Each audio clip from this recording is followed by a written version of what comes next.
Over 2,800 people have made it into the 2 Comma Club by making at least $1 million in their business. And you get the opportunity to understand exactly how it is that they have done it on an individual by individual basis through this podcast. If you're interested in learning more about the tidbits and advice that they have, then you should consider subscribing to the 2 Comma Club newsletter, where you'll get daily updates and advice on the podcast and the things that we are learning from the individuals who have made at least $1 million.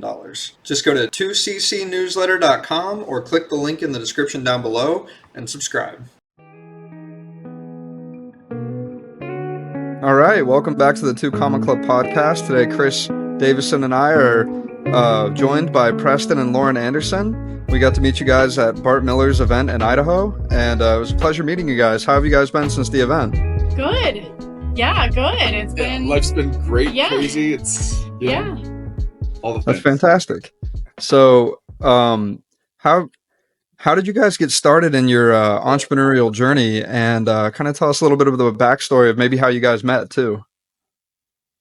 Oh wow. Okay. Well, the entrepreneurial journey started because of Preston. Well, it was the Marketing in Your Car podcast. That was kind of. So when we met, I was actually working for somebody else. I'm a CPA. I was working for another accountant, but I always had the itch to leave, be on my own. And when I met her, she kind of had her own business, but was kind of working for somebody else. She was like a 1099 and had a few clients, but wasn't really super entrepreneurial yet.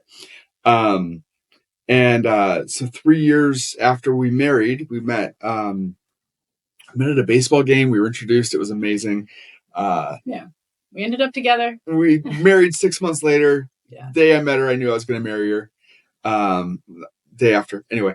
So I quit my job in 2013 and I started my own business 2 weeks later.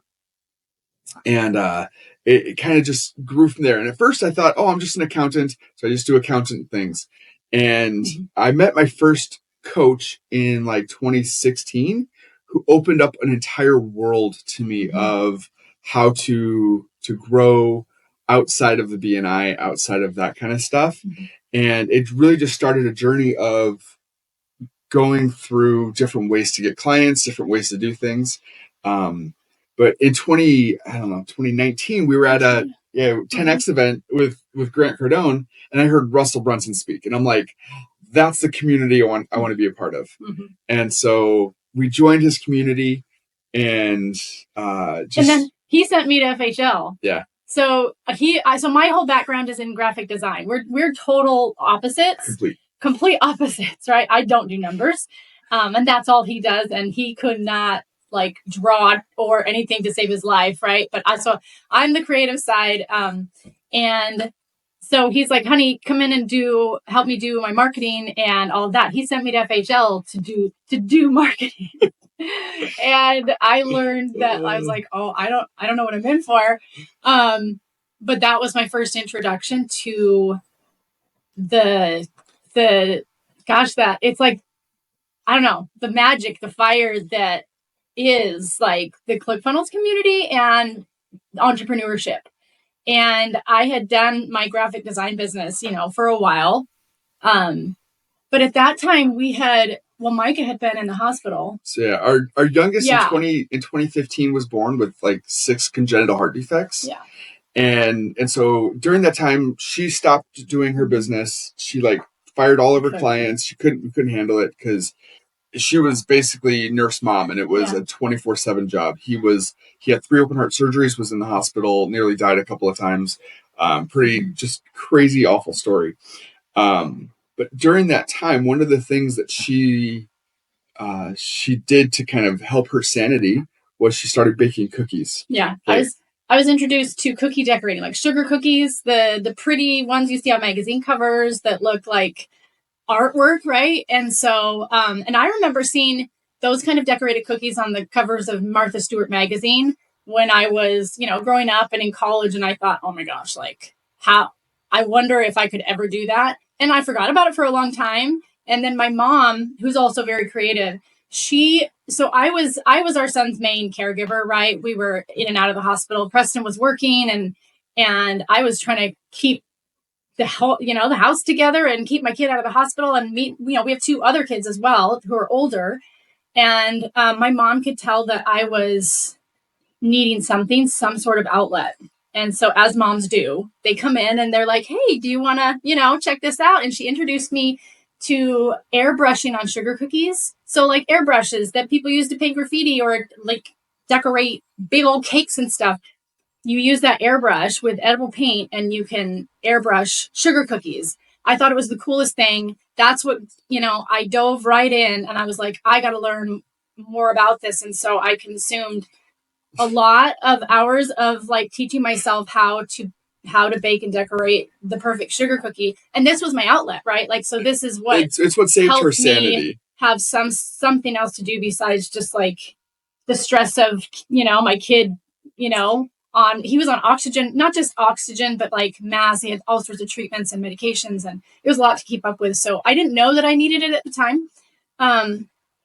But I needed cookies. And it was like, Preston came home one day. I remember, I don't know if it might have been during tax season. Tax season is always really stressful, but he came home and I had the entire kitchen, 50 trays the downstairs, all over the 50 trays of cookies all over. And he comes up to me and he's like, honey, he was really concerned.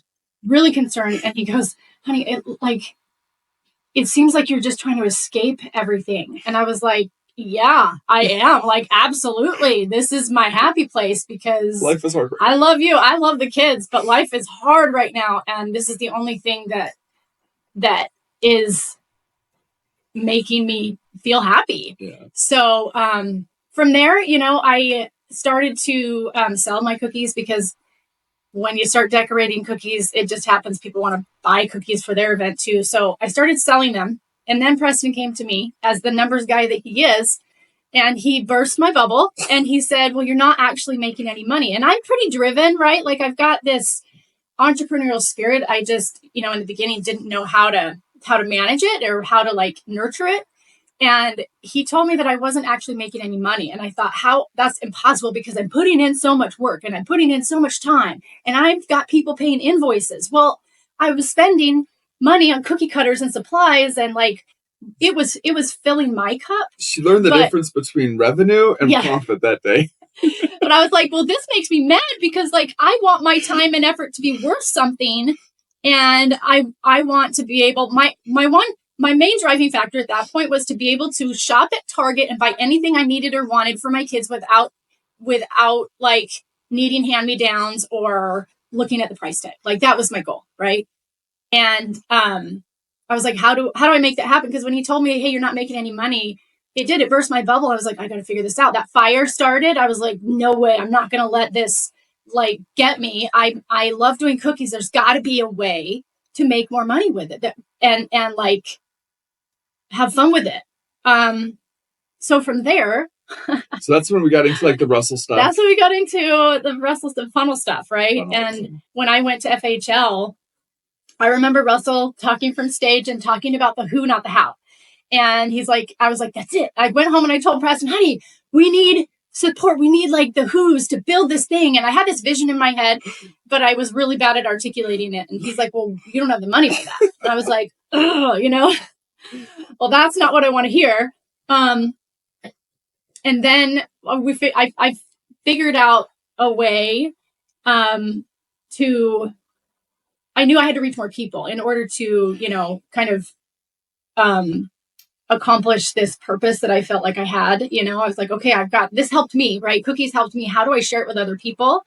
And the answer was through a course, through funnels, to share it with more than, because when I started selling cookies, I got into classes right at the beginning of 2020 before the pandemic hit. And then that got shut down because I couldn't teach in person. And so, I was already looking for other ways to, what other revenue streams work with this cookie thing.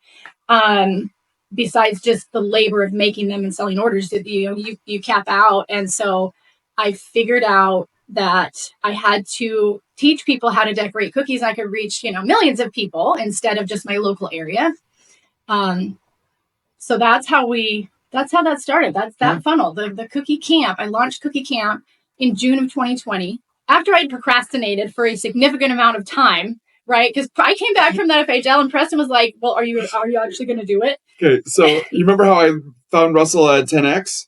Well, one of the things I learned from Grant. Oh, this is so bad. Quite the lesson. He told his wife once that he didn't believe in her. And it wasn't that he didn't believe in her. It was that he was like, she needed the fire. She needed an enemy. Trying to push her buttons. She needed an enemy to be able to get the thing done. And so she went into her room and smacked it out and did this thing that she needed to do. And she came out and threw it at his face and said, see, I can do it. And he's like, honey, I believed in you the whole time. You just needed somebody to, well. You tried that. I did that with Lauren. I mean, it was a one-time use. I almost got divorced afterwards. I was like, you're never allowed to do that again because... She's like, you do that again, we're done. Yeah. So I was just really mad. Obviously, I wasn't serious about that. But it worked. It worked, right? He's so happy about the fact that it worked, and it did. Actually, I was like that. I remember I was struggling. I was really angry at him because he told me he didn't believe in me, and I was sitting at the dinner table. The kids were in bed. It was dark in the kitchen, and I remember feeling that anger and that fire. And in that moment, I decided that I was not going to let it ruin me. I was not going to sit there and feel depressed and sorry for myself. I was like, I'm going to do it. I'm going to show it. I'm going to show him. I'm going to prove to him and myself that I can make this happen. And so that's when I got to work. I created Cookie Camp and launched it in June of 2020. And then it took off from there. So in that, 9 months? 9 months. 9 months. It did $1 million. Her entire goal, like she said, was to be able to shop at Target without looking at prices. And so she's like, I just want to make $10,000 a month. 10K. That's it. And yeah, she did that her first. So awesome. I love that you guys having the business standpoint with Lauren having a hobby to keep her sanity, which really gave her passion. And then Preston coming in, letting her know that, hey, you're not making any money. I think it's a good team effort. But I also think, like I said, you can see the strain in your marriage. And then your guys' story, I have heard it before, with your son, and then obviously with your brother passing, Lauren. You just had a lot going on that time frame. I know that Russell Brunson talks about resistance, and you have things come up against. And you kind of had, if you guys don't mind, kind of diving in, because you had a lot of things. COVID came up right in the middle of your business launch. Yep. And a lot of people just at that point would have gave up, I would have thought, or got a divorce because. Oh, yeah. Yeah. How did you guys did overcome all that family dynamic with your son, with your brother, with COVID, with things not working out initially the way you wanted to? So that's what it is. It was like this crazy concoction of an insane amount of stress and life circumstances and resistance, like crazy resistance. But like, that's what creates the opportunity for us to make that decision. Am I going to quit? Am I going to like, hey, this isn't the path for me? Or am I going to have that determination and see that through? I mean, there were a million opportunities along the way for me to be like, no, like, my kids need me. And like, I can't handle the stress, but I knew I was made for more because, I had written down this goal. Right. And I was like, I knew that if I didn't do it, if I didn't create Cookie Camp, I would regret it the rest of my life, because once right. Once this is like what I need to do. And if you don't do it, like, you will live with that regret. And I was like, I don't want to live with that kind of regret. So I read a book recently and it talked about off-ramps. In this life, we have these basically these choices, and we're often given times where we can just say, all right, enough. I'm just going to take an off-ramp right here. And literally the day we were filming Cookie Camp, it was like April of 2020. Okay, so if you remember what was happening in April of 2020, we had a film crew that was supposed to come out. We had a whole thing planned. Every last thing canceled. And so what we did was we ordered all of the equipment off of Amazon. We ordered camera equipment and wires and microphones, and it all got there, and we set it all up. And for 2 days, not one thing would work. We couldn't get microphones to work. So we're talking about resistance. There's like this kind of resistance too, where it's like there's no explanation why this isn't working. I don't know. She literally, like, after 2 full days of doing this, she sat on the front porch and we were just crying together. And she said, I'm done. I can't do this. It's not working. The resistance is too much. Yeah, you're gonna make us cry right I'm now. gonna make us cry. But like, it was to the point of, like, with everything that was going on in the world, with COVID, with our son, like, literally trying to die on us. He's 8 years old today, doing phenomenal. Like, if you see him running around today, you're like, oh, that kid's fine. He has no issues. It's like, oh, but that day it was like almost a breaking point right at the beginning of COVID. And she sat there and was like, she just was like, I'm giving up. I'm done. And we said, all right, you know what? Screw it. One last try. Let's just take our phones and film the entire thing on our phones. So we literally took out her iPhone and my Android, and I left because she's like, you need to take the kids and be gone. And so I left, and she filmed the entire thing by herself on 2 phones. Okay. And it was like, and I found an amazing video editor that like put it all together after. He did a phenomenal job. Thank goodness. But it was you reached, like, I don't think when you know the kind of thing you're meant to do, there's always going to be that kind of resistance, right? And it's kind of scary because you actually get to a point where you believe. Like, I've sat on that porch and I believed in that moment that it was not for me. I was like, this is too much for me. This is way more than I can handle. And you want it, you're like, you really believe that the only answer is to give up and take an off ramp. But yeah. But then it's like, there's something in there. There's something though in the back of your mind that's like, no, like I know that I've got to still, there's got to be a way, right? There's got to be a way. And you have to grab onto that. You have to grab onto, no, there's got to be a way. There is a way. I have to find it. I just have to find the way. One of the things that I've learned though through all of this, like going through my son, it was absolute a literal hell. Going through all of the resistance that we have gone through, because good heavens, there has been a lot over the past decade. But the thing that I've learned the most from all of this is through all of that hardship, all of the pain, has come all of the beautiful things in my life. We wouldn't be where we are today without going through that pain. If Micah had been a healthy little kid, we wouldn't have had the chances and the opportunities that we have today. Without this resistance of sitting on a porch and saying, I'm done, I give up, like, it wouldn't have been as beautiful on the other side. And it has been like that with every last thing that we have gone through. And my goodness gracious, our first year of marriage, we filed bankruptcy. Like, there's just been thing after thing after thing after thing that we've gone through that has, we've found a way on the back end to create beauty out of that. I love that. I will say, just seeing who you guys and how you are with your kids, I think now I can see why, just how loving and attentive and how you are with your kids and just how much you enjoy them. Where a lot of people's parents, like, if the kids are at an event or they're out somewhere, just, hey, be quiet, leave us alone. You guys are just super into your kids and just attentive. And I think you guys really appreciate that. And you really value that. And I can see why now, going through what you guys have went through. So I think you guys are doing a great job as parents from what I saw. And I can see your heart now for sure. So to me, that's a beautiful thing. So yeah, thanks, Chris. Yeah, I love the story that you guys share there about the resistance and all of that, because I know that a lot of people, when they're faced with that resistance, that's the one thing that prevents them from doing the things they need to do to see the success that will inevitably come. And really, they talk about entrepreneurship as kind of like an endurance game. It's a marathon, right? And a lot of it is kind of like a marathon that has obstacle courses in it. And that's where the real adversity comes into place, is when all of a sudden you have to do this obstacle course right in the middle of the endurance.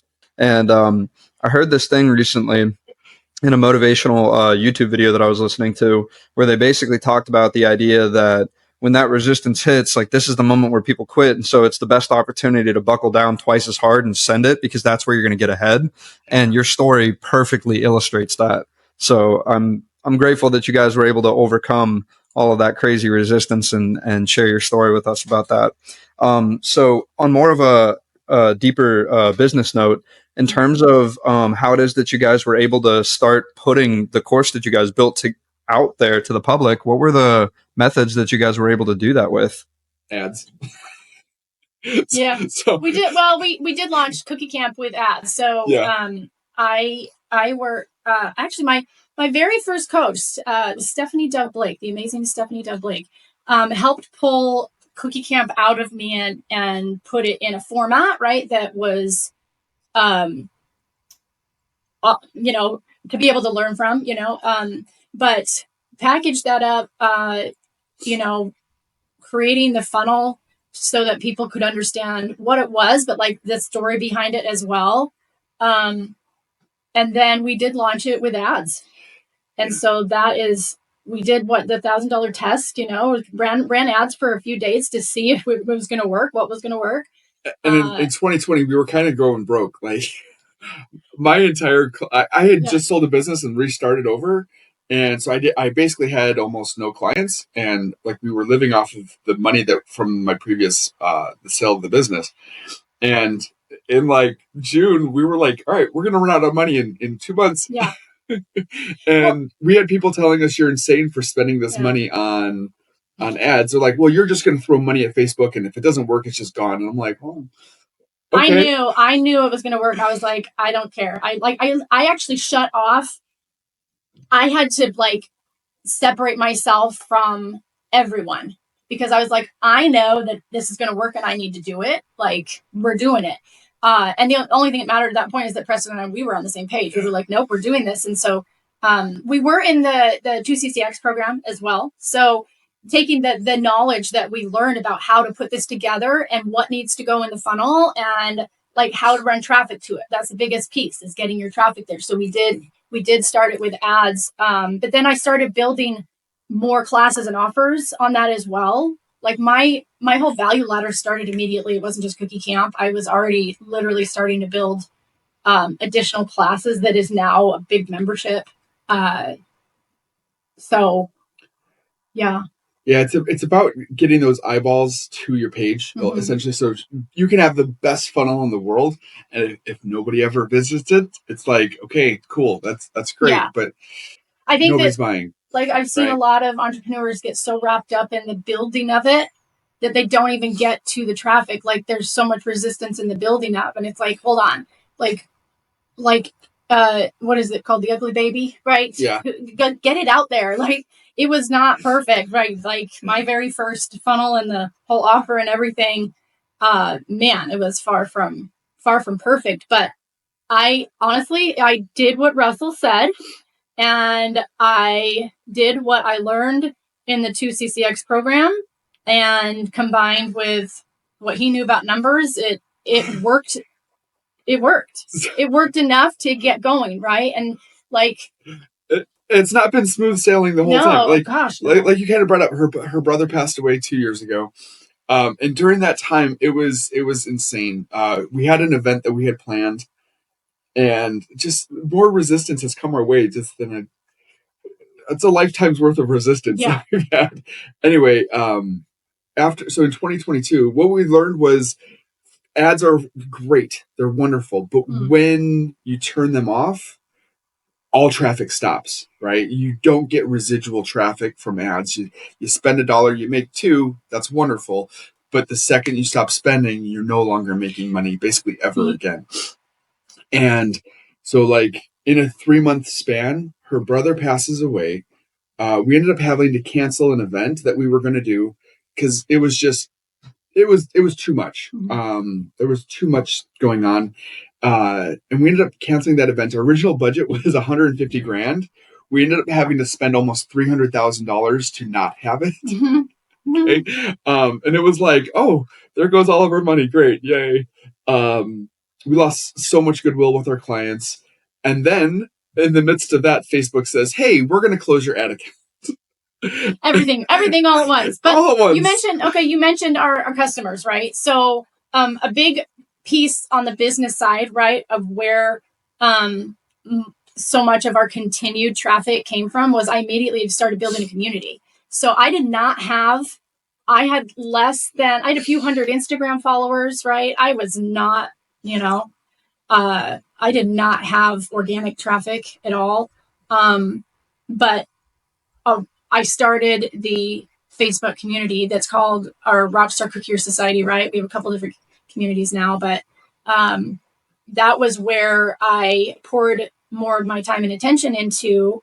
I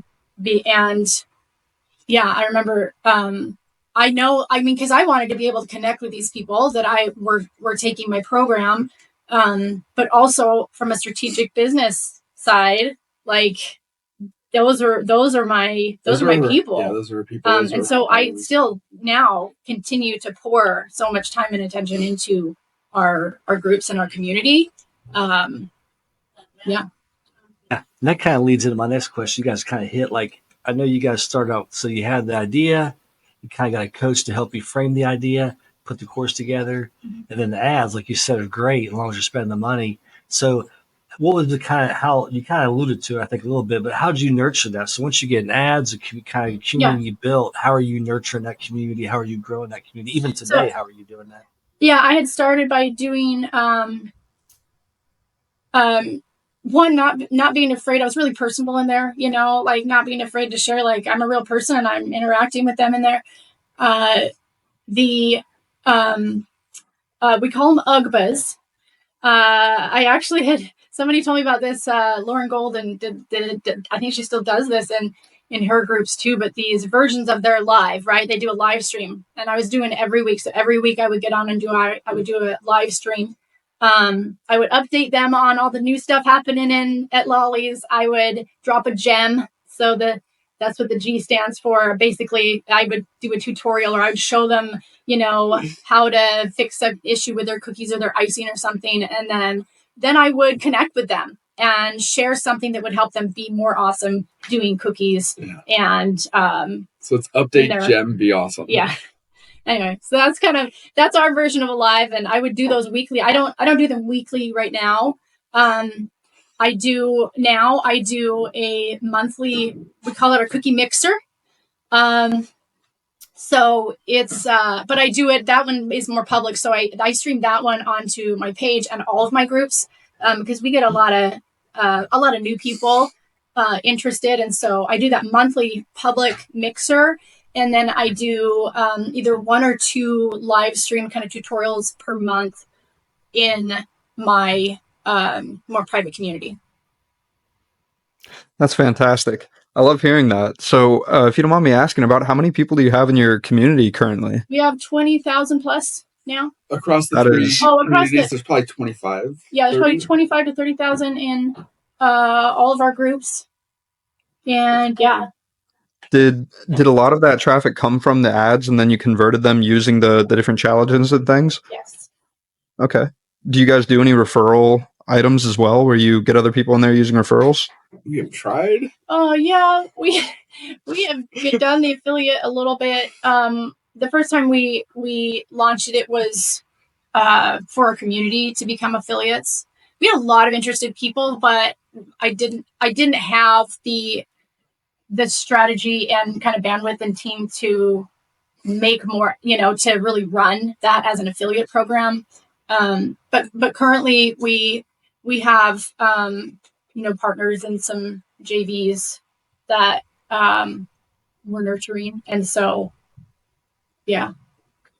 That's really cool. I love that. Thanks for sharing. I'm going to let Chris ask the next question.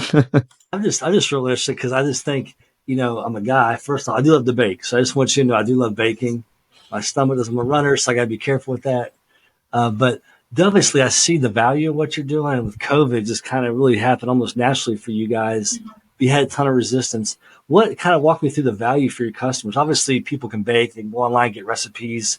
A lot of these things I'm sure they can find for free. What's the value? Obviously, I got some ideas and I see the value, but if you could share with our audience, how did you guys create the value, or do you give value away to folks to help work with you guys? What do you say is that? I mean, because I start thinking about the creative side of it, right? But I think I want for. Are you talking for this is all you, babe. I mean, the product themselves. Obviously, they learn how to bake and decorate, so they get real skills, right? Yeah. And it's funny actually. I love this question because I've done a lot of messaging trying to hit some of these topics. I tend to go more deep, right? And I want to connect and make sure that my ideal customer understands like this literally is going to make you a happier person and make you a better mom, right? Like I've actually learned to enjoy being a mom and a parent. I kind of didn't start out that way. It was, but the real like tangible value is they learn skills that they can actually turn around and make money with. Like I did, right? Like I learned how to do it. I started making money with it, but it also fed a huge need that I had on an emotional side. So one of the things that's really cool about cookies, okay, you're baking sugar, right? Sugar tastes good. And so there's just so many benefits that come from this. Yeah. One is, hey, when it's almost meditative, when women are like in the kitchen baking and then decorating, and like it's a self-care time, right? When you bake cookies and you eat them, sugar brings a little bit of happiness. When you bake cookies and you give them away, you're creating a little happiness in yourself as you create happiness in others. And then sometimes people sell them and make a little bit of money, and that's like creates a better life. And so we've literally had so many women come back to us and tell us how cookies changed their life. And it's like, how can a cookie change your life? And yet it's happened time after time after hundreds time. and hundreds. We get messages all the time. In fact, we get so many that just drop testimonials in our groups all the time of like, I can't, they're everything from, I can't believe I accomplished this. Like I started learning this literally yesterday. I have a cookier that started 2 years ago. She just made cookies for Blink 182 for their backstage. And she's got their lead singer, showing her cookie that she decorated. They're phenomenal. Like her craftsmanship is amazing. And she started learning from lollies. Yeah. So we have people that are just so thrilled that they found that they're like, I am creative. I can be creative. And then we have people who are like, I can't believe it. I'm selling my cookies now and I'm able to support my daughter because, like so much that we hear back from our people of like the value that they get out of it. I think one of the absolute coolest testimonial I've read was about a woman who worked at, I think it was a horse camp with kids with like troubled teens. And she brought Cookie Camp into this place and the amount of progress that these kids were then seeing was just off the charts. And she couldn't believe how baking and decorating cookies could have changed these kids' lives, and yet it did. And so, yeah, it's something we see literally every day. So the value is, hey, they get to learn how to make cookies. But at the same time, like there are so many other benefits that's the absolute top level surface. Mm-hmm. But once you start to dig even a little, there's so many other things that come out as a benefit. It's so interesting how you guys frame that, because it sounds like in some ways it's a relationship offer. Lauren, as you were talking about the relationship that it made you have as a mother and then as a friend and honestly a mentor too, it really helps in that respect. And then also being able to teach them how to sell cookies and everything helps as a wealth offer as well. So it's really fascinating how a vehicle like cookies can have such an amazing impact. Right. That is just so cool and amazing. So in your guys' entrepreneurial journey so far, what would you guys say has been the number one lesson that if you would have been told would have put you miles ahead of where you're at currently? Honestly, for me, it's going to be different for him. For me, it's to pay attention to the data. I do not come from a savvy financial background. Like I've learned everything I know about numbers and finance from this guy how long have we been married? 13 years we've been married. For me, it's been to pay attention to the data. And I've had to figure out kind of how to translate the numbers so that I understand them as a creative person, right? I don't look at numbers the way he does. But I nerd out about the data now, and looking at our metric reports and everything. I'm like, ooh, that's really cool to see the emails, like, the open rate, the click-through rate, and what else, we do, testing now on all of the, the business marketing side of things. So data would be it for me. And that really drives a lot of what I do now. Okay, this is insane. For me, I would have hired faster. So literally she comes home after the first FHL. Wait, this is news to me. You would have actually started to let's get the who's first. So after that FHL, she comes home and says, "It's the who, not the how." And I'm like, "We don't have any money." And and I was like, "But that's what's gonna make us the money." And what I've learned is, like, especially in with what I do, I'm a CPA. I do tax plans for people. I help them save money, and we have almost a 7-figure business like on that side as well. Today I have, I think it's 8 employees or eight people that work with me. And I have stopped doing so much of what I used to do. Back in 2019, I did everything myself. I was doing the things. I was fulfilling. Every email that came in, I was dealing with. I would have taken off of my plate a lot of those tasks earlier. Okay. I would say in addition to that, I think we both would agree with this one. Hire sooner, but you make sure there are clear KPIs. Yeah. Because when we started hiring, we're like, oh, yeah, it's going to make things amazing. No, if there's no real measurable factor for a return on that hire, don't hire them. Yeah, for sure. So KPI. So, and also how that thing's going to return to you. It's sometimes hires you'll have an ROI, direct ROI. Yeah. You'll pay them. You'll return. They will actually return profit to you. In other hires, it's an ROI of time. Yeah. You're literally buying your time back. Mm-hmm. And that is probably the first hire that I would have done sooner is buying back my time. So I'm not spending my time on all of that busy work and stuff. Yeah, I couldn't agree more. Having a business and real estate business, that definitely buying your time back. And I wish I would have done it sooner. I totally agree with that. So, hey, I really appreciate and value your guys' time today. Obviously, just appreciate who you guys are as people. That's even more important to me than what you've done in business. I think you guys are great folks and great parents. And how can people learn more about what you guys are doing and connect with you, Lauren, and your community better? Come find me at Lolly's Home Kitchen. I'm at Lolly's Home Kitchen everywhere. On YouTube, on Instagram, on TikTok, on Pinterest, on Facebook. And join my email list because you'll get all the goods and all the news. Awesome. Appreciate that. So the final question we like to wrap up with here, if you guys have the time, is basically we live in a day and age today that's very unique. And what we have the ability to do is capture a moment in time and share it in the future. And there's going to be a day where we're all no longer here, but humanity will continue to exist. And we're going to look to these moments of the past to learn wisdom. And you guys are individuals who have experienced a lot of life, a lot of hardship, gone through a lot of adversity, but at the same time conquered and overcome. So do you guys have any advice that you would share with the world in terms of how to navigate this life and get that kind of success? One thing that my wife said constantly as we were going through the stuff with Micah, and was, don't just go through it, grow through it. We were in a point in our lives where literally we were walking through hell on a daily basis. It was so many tears, so many prayers, and it felt like nobody was listening, right?